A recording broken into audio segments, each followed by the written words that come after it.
handheld gaming revolution didn't just start with a bang. It started with a war. And right now, Asus is preparing to drop a nuclear option on the competition. If you thought the original ROG Ally changed the game, you are not prepared for what's coming next. We are talking about the Asus ROG Ally 2. This isn't just a hardware refresh. It is a systematic dismantling of every limitation that has held portable gaming back since the beginning. For everyone who said handhelds would never replace a desktop, for everyone who complained about battery life, and for everyone waiting for the Steam Deck killer to finally reach its final form, your wait is over.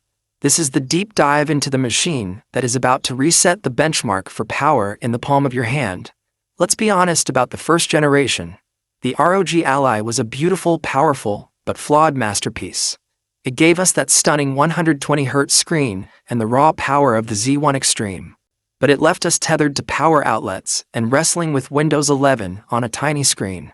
Asus didn't just hear the feedback, they obsessed over it. The ROG Ally 2 is the result of thousands of hours of telemetry and community rage. It is a device built by gamers who were tired of compromising. The heart of this beast is the rumored Ryzen Z2 Extreme. This isn't just a bump in clock speed. We are looking at the integration of AMD's RDNA 3.5 or even RDNA 4 graphics architecture.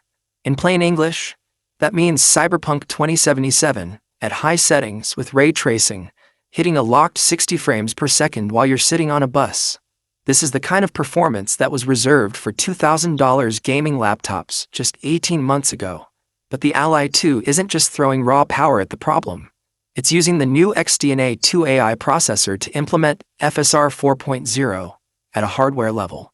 This means the AI will intelligently upscale your games, giving you 4K, like clarity on a handheld screen without draining the battery like a vacuum cleaner.